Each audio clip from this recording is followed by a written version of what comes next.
60 days, that's how long Public Enterprises Minister Pravin Gordhan has to ensure all hospitals, clinics, schools and police stations have uninterrupted electricity supply. This, of course, after a successful court action by Action SA, UDM, IFP and 17 others. They wanted government declared in breach of the Constitution for rolling blackouts. Let's unpack the court ruling now with energy expert Professor Sampson Mamphweli. Prof, thank you very much for your time. Just firstly, how technically possible or feasible is this court order in terms of government making sure that it exempts all these government institutions from blackouts? Good afternoon to you and the viewers. Technically, it's not practically possible for government or ESCOM to exempt all these entities from load shedding if that has to be done through the system operator or the municipalities, because these lines that are providing them with electricity are connected to the broader society or the broader communities where these entities exist.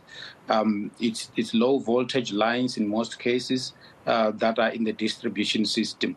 So, for instance, if I'm living next to a school, that school is connected to a line that's giving me electricity as well. So if they have to exempt that particular school, they have to exempt me as well from load shedding, which is practically impossible. The other way of doing it is for them to provide backup systems to all these entities. But that cannot be done within 60 days, I'm afraid, because government will have to follow the PFMA process to procure the backup systems, and they also need to do proper assessment of the energy requirements of all these systems, of all these entities. And Prof, I don't know if you remember, Andre de Ruyter, obviously this court action came during the latter days of his tenure as CEO at ESCOM. And he said that if these political parties and civil society organizations won this court case, it would mean that ESCOM would have to halt maintenance work to make sure that it procures all these generators, etc., that would be needed by these entities. Do you agree with what he said? Yes, he was partly right, because it can be done either by ESCOM or by government directly by purchasing these systems through the National Treasury provisions in terms of the budget, giving the budget directly to the entities or to the various line departments that need to purchase these systems. So if a government gives ESCOM the money for ESCOM to be able to purchase these systems and install them, that will also be a tall order, which basically means that ESCOM will have to halt everything that they do and concentrate specifically on this particular issue.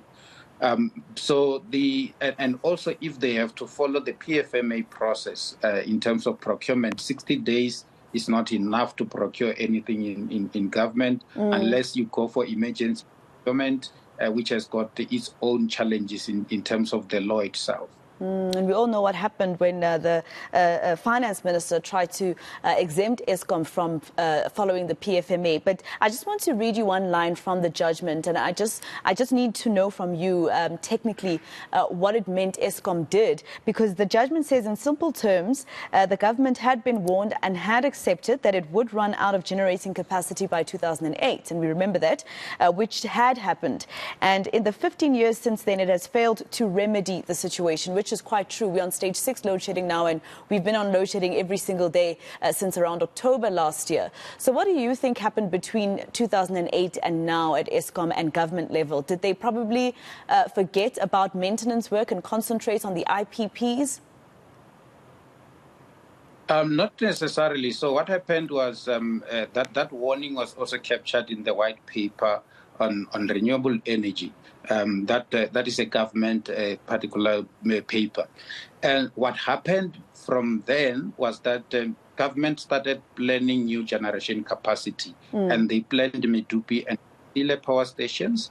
And then they started with the construction work for Medupi and Kusile. And we all know the challenges that we had at Medupi and Kusile, the design flaws, the corruption and the cost escalations that went to about 3 times and all that, and the delays that were associated with that. But while they were then dealing with these two, don't we have more than 20 power stations? So by dealing with just 2 in the last 15 years, they forgot about all the other power stations we have, because generation capacity rather, and the units that break down are not only at Busile and Mirupi, they're at almost all the power stations except the one in Bloemfontein.